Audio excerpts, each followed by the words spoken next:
శ్రీకృష్ణ పరమాత్మనే నమః. భగవద్గీత 2వ అధ్యాయము సాంఖ్య యోగము.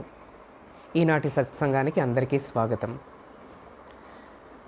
ఈరోజు 39వ శ్లోకంతో మనం ప్రారంభిస్తాము. గత శ్లోకంలో శ్రీకృష్ణుడు సుఖ దుఃఖే సమే కృత్వా, కష్టాలను సుఖాలను జయాపజయాలను ఒక్కటిగా తీసుకోమని చెప్పాడు కదా. దాని తర్వాత ఏం చెప్తున్నాడో ఇప్పుడు విందాము. ఏషా తే భిహితా సాంఖ్యే బుద్ధిర్యోగే త్విమాం శృణు బుద్ధ్యా యుక్తో యయా పార్థ కర్మబంధం ప్రహాస్యసి. ఓ పార్థ, అర్జున, ఇంతవరకు సాంఖ్యశాస్త్రంలో చెప్పబడిన ఆత్మతత్వ నిశ్చయమును నీకు తెలిపి ఉన్నాను. ఇప్పుడు యోగ శాస్త్రమునందు ఉన్న కర్మయోగ సంబంధమైన వివేకాన్ని నీకు చెప్పబోవచున్నాను అంటున్నాడు.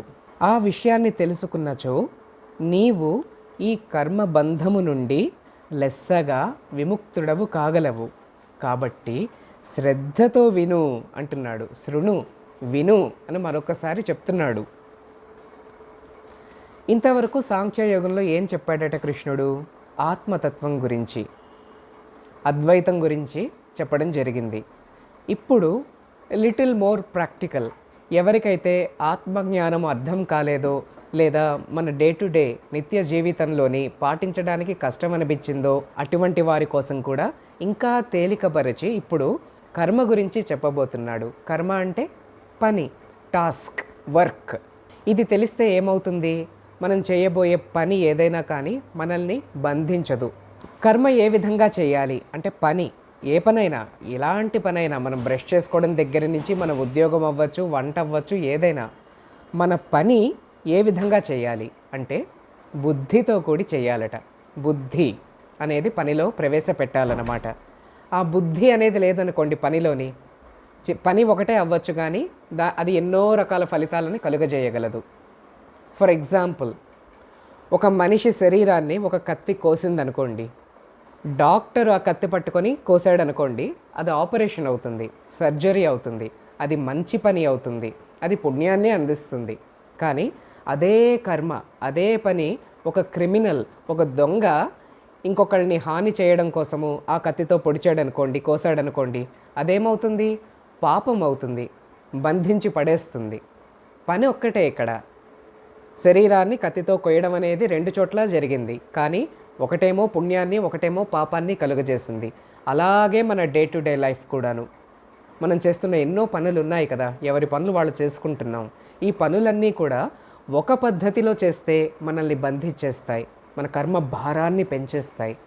అదే ఇంకొక కొత్త అండర్స్టాండింగ్తో, కొత్త అవగాహనతో మనం చేసామనుకోండి, మన విడుదలకి కారణమవుతాయి.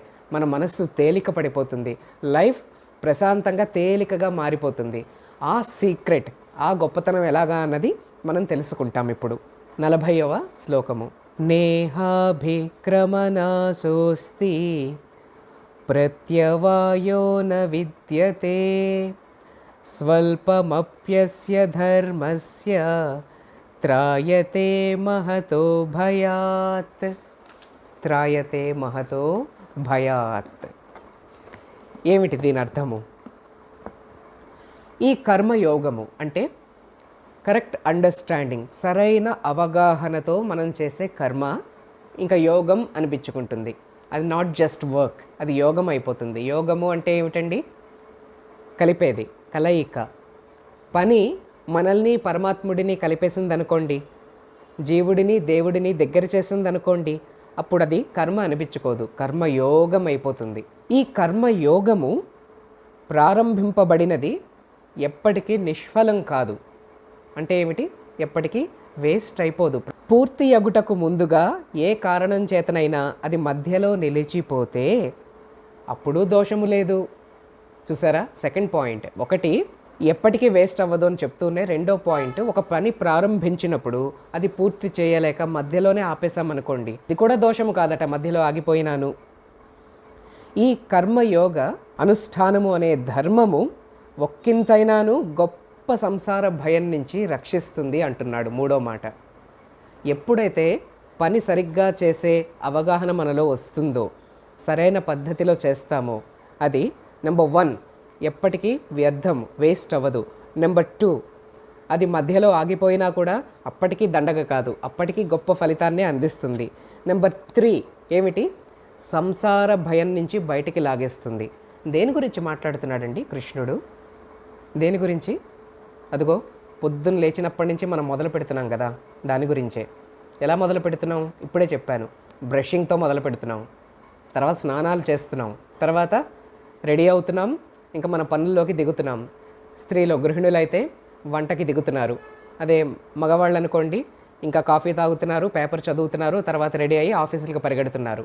వెళ్ళిన తర్వాత క్లయింట్స్తో మాట్లాడుతున్నారు, ఎన్నో రకాల యాక్టివిటీస్లో మునిగిపోయి ఉన్నారు. ఇంకా ఇంట్లో గృహిణులు అనుకోండి, మధ్యాహ్నం కాస్త తీరిక దొరికితే ఏ టీవీల ముందో యూట్యూబ్ ముందో కూర్చుంటున్నారు. ఇవన్నీ వీటి గురించే కృష్ణుడు మాట్లాడుతున్నాడు. ఇవే పనులు చేయడానికి ఒక కొత్త పద్ధతి ఉందట, ఒక కొత్త అవగాహన ఉందట. ఆ అవగాహన ఏమిటో మనకు వచ్చేస్తే ఈ పనులు యోగంగా మారిపోతాయట. ఆహా, జాక్ పాట్లాగా లేదు, అద్భుతంగా ఉంది కదా. చేసే పనే ఇంకేదో కొత్త అండర్స్టాండింగ్తో చేసేస్తే అది యోగంగా మారిపోతే అంతకన్నా అదృష్టం ఏమిటి? ఆ సీక్రెట్ ఏంటో తెలుసుకుందాం. మనం చేసే పని, ఇదిగో ఇంతవరకు మాట్లాడుకున్న మన రొటీన్ పనులలో వివేకాన్ని ప్రవేశపెట్టాలట. అంటే ఏంటి? బుద్ధి. ఇంకో మాటలో చెప్పాలంటే ఇంగ్లీష్లో డిస్క్రిమినేషన్, విచక్షణ, వివేకము, బుద్ధి. అంటే ఇది మంచిదా కాదా, దీనివల్ల మనకి కానీ ఇతరులకి కానీ మంచి జరుగుతుందా చెడు జరుగుతుందా, విచక్షణ, బుద్ధి.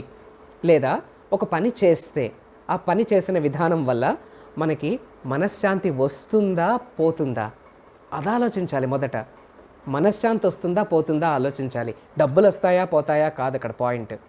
శాంతి వస్తుందా పోతుందా, ఇలా ఆలోచించగలగాలి. ఇంకో విధంగా చూస్తే, ఒక పని మొదలు పెడుతున్నాం, ఒక ప్రాజెక్ట్ మనం ఏదో తీసుకుంటున్నాం, లేదా ఏదైనా ఎనీ వర్క్ స్టార్ట్ చేస్తున్నాం. ఈ పని నేను స్టార్ట్ చేసిన తర్వాత నేను దేవుడికి మరింత దగ్గర అవుతానా దూరం అవుతానా, నా సాధన నేనేమో జపం చేస్తున్నాను, ఏమి చేస్తున్నాను, నా సాధనకి ఈ పని మంచి చేస్తుందా, నన్ను సాధన నుంచి దూరం చేస్తుందా, ఇలాంటి ఆలోచన ప్రవేశపెట్టాలి. అప్పుడు అది బుద్ధితో కూడిన కర్మ అయిపోతుంది. దాన్ని కర్మయోగము అంటారు. ఈ విధంగా బుద్ధితో కనుక ఏదైనా కర్మని ప్రారంభిస్తే అది మంచే చేస్తుంది మనకి. రెండోది, ఏనాటికి వ్యర్థము, వేస్ట్ అయిపోదు. ఈ బుద్ధి అనేది లేకుండా మనం యథాలాపంగా మొదలు పెట్టేసామనుకోండి. అంటే ఏమిటి?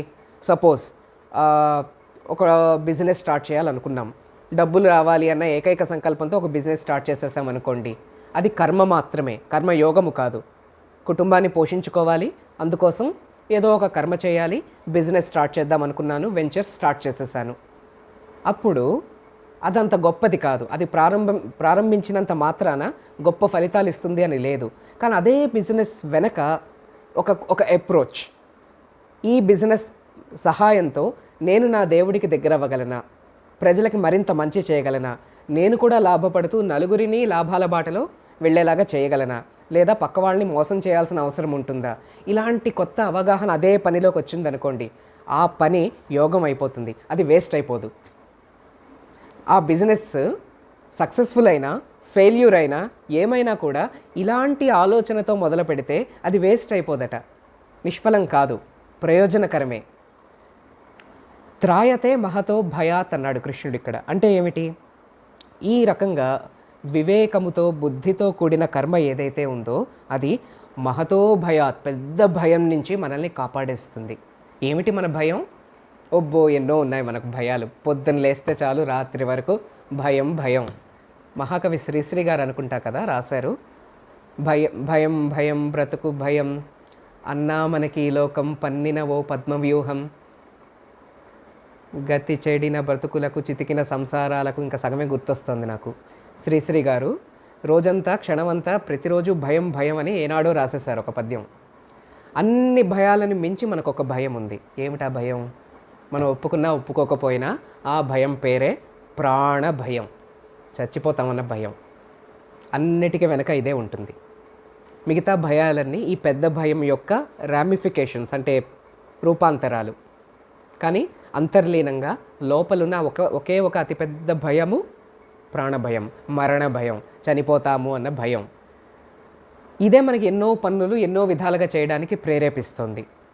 ఈ పెద్ద భయాన్నించి కూడా మనం చేసే ఈ చిన్నపాటి కర్మ యోగము కాపాడగలదు, తప్పించగలదు, మరణ భయాన్ని తగ్గించగలదు.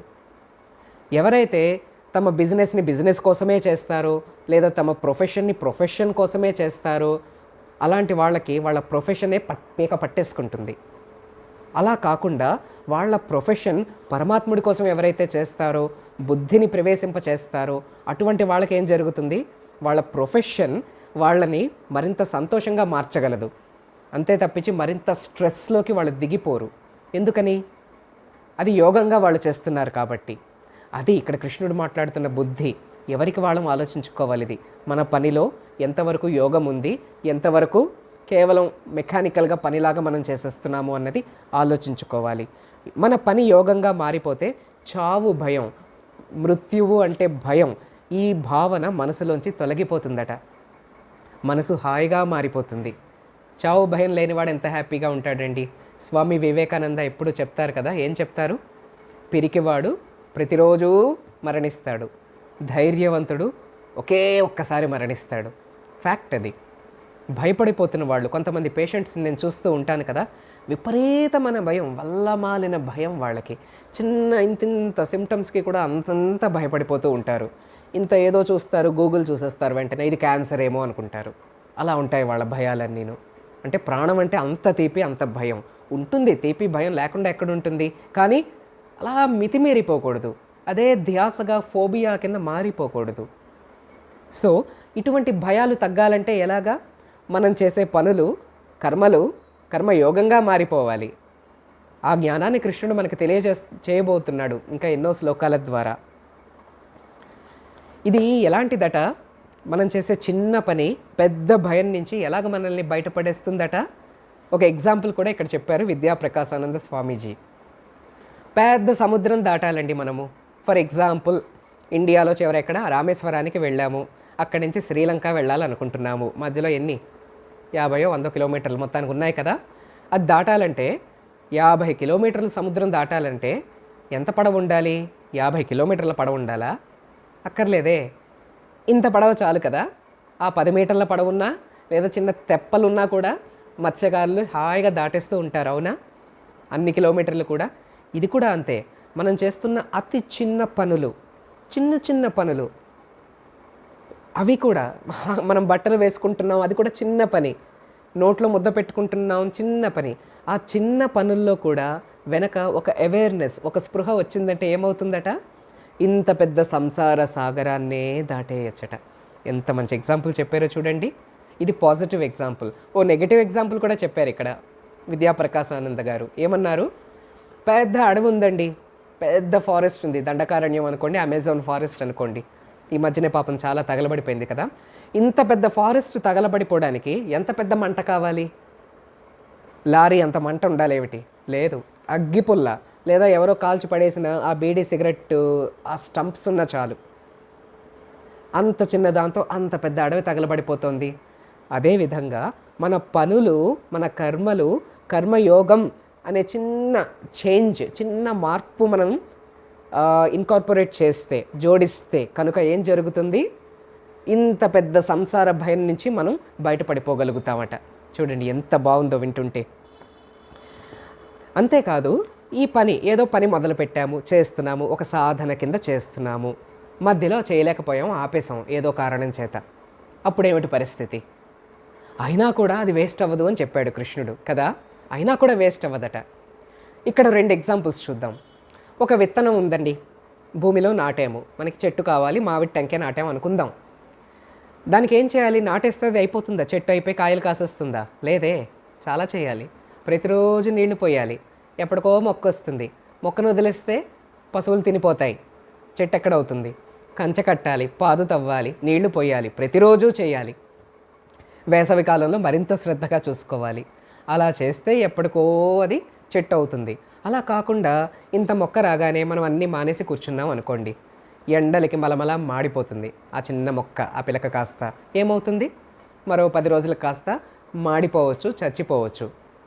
ఇది ఒక ఎగ్జాంపుల్. కొన్ని పనులు ఏమిటంటే అలాగా వాటిపైన శ్రద్ధ పెట్టకపోతే మధ్యలోనే నశించిపోతాయి, నిష్ఫలమైపోతాయి. కానీ కర్మయోగం అనే పని అటువంటిది కాదట. ఇది ఎలాంటిదట, బ్యాంకులో డిపాజిట్ వేసి మర్చిపోవడం లాంటిదట. చూడండి, బ్యాంకులో స్టేట్ బ్యాంక్ అనుకోండి, ఇంకేదో పెద్ద బ్యాంక్ అనుకోండి, వేసేసాం 1,00,000 డిపాజిట్. 10 ఏళ్ళు మనం మర్చిపోయాం, అదేమైనా వేస్ట్ అయిపోతుందా? ఇందాకలా మొక్క చనిపోయినట్టు, వాడిపోయినట్టు, మాడిపోయినట్టు ఈ డబ్బులు ఎక్కడికైనా పోతాయా? లేదే, వడ్డీతో సహా తిరిగి మన చేతుల్లో 1,50,000 ఎంతో పెడతారు 10 ఏళ్ళు అయిన తర్వాత. అవునా? కర్మయోగం అటువంటిది. మనం ప్రారంభించిన ఆ చిన్న చిన్న పనులు, మంచి పనులు, ఈ నిష్కామ కర్మలు ఇవన్నీ ఏం చేస్తాయట, కొంచెం చేసినా, కాస్త చేసి వదిలేసినా, ఏమి చేసినా కూడా అలా వాటి ఫలితం పెరిగిపోతూనే ఉంటుంది. అది ఆ పుణ్య ఫలము మనకి తిరిగి దక్కుతుంది అని కూడా చెప్తున్నాడు ఇక్కడ. చూడండి ఎన్ని వివరాలు. ఈ జ్ఞానంతో 41వ శ్లోకం విందాం మనం.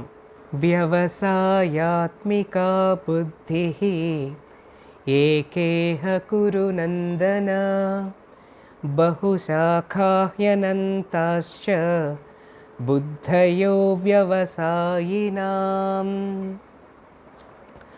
ఓ కురునందన, అర్జున, ఈ కర్మయోగ అనుష్ఠానమున నిశ్చయముతో కూడిన బుద్ధి ఒక్కటే. నిశ్చయము లేని వారి యొక్క బుద్ధులు పలు విధములుగా అనంతములుగా ఉన్నవి. అర్థమైందా? లేదు కదా, కొంచెం కాంప్లికేటెడ్గా ఉంది. అందుకని మనం వ్యాఖ్యలోకి వెళదాము. భగవంతుడి యందు నిలదొక్కున్న బుద్ధి, అది వ్యవసాయాత్మిక బుద్ధి. అంటే ఏమిటి? నిశ్చయముతో కూడిన బుద్ధి. వ్యవసాయాత్మిక, వ్యవసాయము అంటే ఒక నిశ్చయముతో కూడడమట. నాకు తమాషా అనిపించింది, ఈరోజే నేను తెలుసుకున్నాను. వ్యవసాయము అని మనం మామూలుగా దేన్ని అంటాము? ఫార్మింగ్ కదా, అగ్రికల్చర్. వ్యవసాయం చేస్తున్నాము అంటే పంటలు పండిస్తున్నాము, ఏవో తోటలు పెంచుతున్నాము. కానీ వ్యవసాయాత్మిక బుద్ధి అంటే ఒక నిశ్చయము, ఒక సంకల్పము, ఆ నిశ్చయముతో కూడిన బుద్ధి. అది భగవంతుణ్ణి చేరుకోవాలి, మోక్షాన్ని అందుకోవాలి, ఇలాంటి ఉన్నతమైన లక్ష్యాలు. ఇలాంటి లక్ష్యాలతో కూడి ఉన్న బుద్ధి ఏకాగ్రంగా, వన్ పాయింటెడ్గా వెళ్ళిపోతుందంట. ఇటువంటి వారి యొక్క బుద్ధి, ఇటువంటి వారు పుణ్యాత్ములు, భక్తులు, వీళ్ళ బుద్ధి వన్ పాయింటెడ్గా వెళ్ళిపోతుందట. కానీ ఇంకొకటి ఉంది కాంట్రాస్ట్, దీనికి వ్యతిరేకంగా. ఏమిటంటే ప్రాపంచిక ఆసక్తి, విషయాసక్తి అంటారు దీన్నే. అంటే ఏమిటి? నాకు ఈ సుఖాలు కావాలి, ఆ సుఖాలు కావాలి, ఎంతసేపు ఈ బాడీ గురించిన సుఖాలే. ఆ ముందేమిటి, వెనకేమిటి, చచ్చిపోయాక ఏమిటి, నెక్స్ట్ జన్మ ఏమిటి, అలాంటివి ఏవి వీళ్ళకి అక్కర్లేదు. ఈ జన్మకి మనం బాగున్నామా, అన్ని రకాల సుఖాలు ఉన్నాయా, పెద్ద బిల్డింగ్ ఉందా, ఇన్ని ఎకరాలు ఉన్నాయా, ఇంకా పెద్ద పెద్ద కార్లు ఉన్నాయా, దానికి తోడు ఇంత బ్యాంక్ బ్యాలెన్స్లు ఉన్నాయా, ఇంతవరకే. లిమిటెడ్ మైండ్, లిమిటెడ్ అండర్స్టాండింగ్, ఇంతే బుద్ధి వీళ్ళది. ఇలాగా ఈ ప్రపంచం పట్లే ఎంతసేపు తాపత్రయపడుతున్న వాళ్ళ బుద్ధి అది ఎలా ఉంటుంది? ఎప్పటికప్పుడు శాఖోపశాఖలుగా విస్తరిస్తుంది. అంటే డివైడ్ అయిపోతూ ఉంటుంది, ఒకలా ఉండదు, విడిపోతూ ఉంటుంది. ఫర్ ఎగ్జాంపుల్, చెట్లు, కొన్ని చెట్లు ఎలా వెళతాయి? కొబ్బరి చెట్టుని తీసుకోండి, ఫర్ ఎగ్జాంపుల్ తాటి చెట్టుని తీసుకోండి. ఆ చెట్టు ఎలా ఉంటుందండి? తాటి చెట్టు నిటారుగా వన్ పాయింటెడ్గా ఇలాగ వెళ్ళిపోతుంది, అవునా? లేదా ఎక్కడైనా మీరు కొబ్బరి చెట్టుని ఇలా ఒక కొమ్మ, అలా ఒక కొమ్మ, 3 కొమ్మలు కొబ్బరి చెట్టు చూసారా? నేనైతే చూడలేదు. కానీ మిగతా చెట్లు ఎలా ఉంటాయి? ఎక్కువ చెట్లు ఎలా ఉంటాయి? ముందు ఒక కాండం వస్తూ ఉంటుంది, విడిపోతుంది రెండుగా, ఆ 2 మరో 2గా విడిపోతాయి, ఆ 2, ఆ 4 మరో 2గా అలాగా విడిపోతూ ఉంటాయి. డైకాటమస్ బ్రాంచింగ్ అంటాం దీన్ని, మనం బాటనీలో చెప్పేవారు మాకు చిన్నప్పుడు. డైకాటమీ, విడిపోతూ ఉంటుందన్నమాట. మామూలు ప్రాపంచిక మనిషి యొక్క బుద్ధి కూడా ఇలాగే విడిపోతుంది. వాడికి ఏమిటంటే వన్ పాయింటెడ్నెస్ ఎప్పటికీ వాడి వల్ల కాదు. మనలో చాలామంది, మన దుస్థితి ఇదే నిజానికి. ఆ ప్రాపంచిక మనిషి ఎవరు? అదిగో మనలో చాలామంది మీ ప్రాపంచిక మనుషులమే. ఇంకా బుద్ధి ఎప్పటికప్పుడు విడిపోతుంది. ఒక 50% దేవుడు అంటాం, 50% ప్రపంచం అంటాం. విడిపోయింది బుద్ధి. అది ఇంకా వ్యవసాయాత్మిక బుద్ధి కాలేదు, విడిపోయిన బుద్ధి అయింది. ఇలా బుద్ధి విడిపోతూ ఉంటే ఏమవుతుంది? ఏమవుతుంది బుద్ధి విడిపోతే ఏమవుతుంది? చిన్నప్పుడు ఒక కథ నేను విన్నాను. ఒక తండ్రికి 5 కొడుకులు ఉన్నారు. ఆ 5 కొడుకులు వాళ్ళల్లో వాళ్ళు ఎప్పుడు కొట్టుకునేవాళ్ళు, ఐకమత్యమే లేదు. ఆఖరికి తండ్రికి మరణకాలం వచ్చేసింది. ఆ టైంలో అతను ఇంకా కొడుకులు ఇలాగే కొట్టుకుంటూ ఉంటే ఆ ఉన్న 100 ఎకరాల భూమి, 100 ఎకరాలు ఉన్నాయిలేండి ఆసామికి, ఈ 100 ఎకరాల భూమి వాళ్ళు ముక్కలు ముక్కలు చేసుకుంటారు. విడిపోతే ఇంకా వాళ్ళు బలహీనలు అయిపోతారు. కలిసి ఉంటేనే ఆ బలం ఉంటుంది. ఇది వాళ్ళకి ఎలాగైనా నేర్పించాలి అనుకొని ఆఖరికి తన మరణశయ్య దగ్గర ఆ అంతిమ సమయంలో కొడుకులందరినీ 5గురిని దగ్గరికి పిలిచి ఒక్కొక్కళ్ళ చేతుల్లో ఒక్కొక్క కర్రపుల్ల, ఈ మాత్రం కర్రపుల్ల పెట్టాడు. విరపండి అన్నాడు. ఫడా విరిపేశారు ఒక్కొక్కళ్ళును. ఆ తర్వాత ఏం చేశాడు? ఒక 5 కర్రలు తీసుకున్నాడు ఒకేసారి, ఒక్కొక్కడికి ఇచ్చాడు. ఈ 5టిని కలిపి విరపండి అన్నాడు. ఎంత ప్రయత్నించినా 5 కర్ర ముక్కలు కలిపి వాళ్ళు విరవలేకపోయారు. శక్తి చాలలే.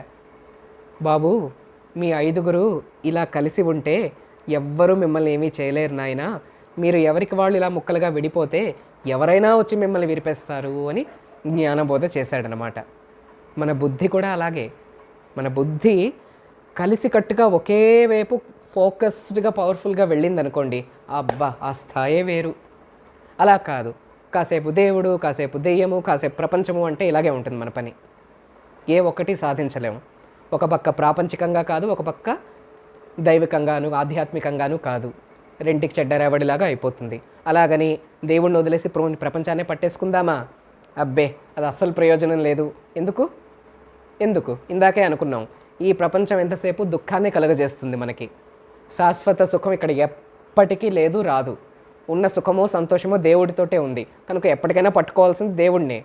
ఆ పట్టుకునేది ఎలా పట్టుకోవాలి? కంప్లీట్గా పట్టేసుకోవాలి. అది ఇక్కడ మనం నేర్చుకుంటున్నాం. కృష్ణుడు చెప్తున్న మాట, వ్యవసాయాత్మిక బుద్ధి కంప్లీట్గా భగవంతుడి వైపు ఉండండి. ఏ పనులు చేసినా ఆ భగవత్ స్పృహతోటే చెయ్యండి. ఏ పని చేసినా యోగంగా మార్చేసుకోండి అన్న గొప్ప లెసన్ మొదలు పెడుతున్నాడు కృష్ణుడు. చూడండి ఎంత బాగుందో. ఇప్పుడు వరల్డ్లీ సక్సెస్ కూడా, ప్రపంచంలో బాగా ఫేమస్ అయిన వ్యక్తులని చూడండి. For example Usain Bolt. ఎవరతను? ఎథ్లెట్, వరల్డ్ ఫేమస్ ఎథ్లెట్ కదా. తన 100 మీటర్స్తో ఎన్ని రికార్డ్స్ స్థాపించాడు ఆ పరుగు పందెంలోని. అతను ఆ పరుగునే పెట్టుకున్నాడు తన జీవిత లక్ష్యంగా, అందుకని సాధించాడు. లేదా సచిన్ టెండూల్కర్ని తీసుకుందాం. క్రికెట్లోనే తన దృష్టి అంతా పెట్టడం జరిగింది, అందుకని తను ఒక లెజెండ్ అయిపోయాడు కదా. అలా కాకుండా లేదు ఏడాదికి 3 నెలలు నేను క్రికెట్ ఆడతాను, 3 నెలలు మాత్రం ఫుట్బాల్కి వెళ్ళిపోతాను, ఒక్క 3 నెలలు టెన్నిస్ కూడా ఆడతాను, మరో 3 నెలలు స్విమ్మింగ్ అన్నాడు అనుకోండి, ఏమై ఉందును? అన్నిట్లో ఏ ఒక్క దాంట్లో కూడా సక్సెస్ వచ్చుండేది కాదు. కనుక మనబోటి వారము భగవంతుని చేరుకోవాలన్న తపన మనలో వచ్చింది కాబట్టి ఆ మోక్షమేదో, ఆ ఆనందమేదో రుచి చూడాలి, వీలైతే ఈ జన్మకి సాధించాలి అన్న ఆలోచన మనలో పుట్టింది కాబట్టి అదేదో గట్టిగా పట్టేసుకోవాలి. మళ్ళీ మన బుద్ధిని విడగొట్టేయకూడదు, ఒకే వైపు ఉంచగలగాలి. అది ఈ శ్లోకం యొక్క భావము. ఈనాటి సత్సంగాన్ని మనం ఇక్కడితో ఆపేద్దాము. తర్వాత 3 శ్లోకాలు కలిపి చూడాల్సి వస్తుంది, అది తర్వాత మనం చెప్పుకుందాము. శాంతి మంత్రంతో ముగిద్దాము. ఓం శాంతి శాంతి శాంతి. జై బోలో శ్రీకృష్ణ పరమాత్మ కీ జై.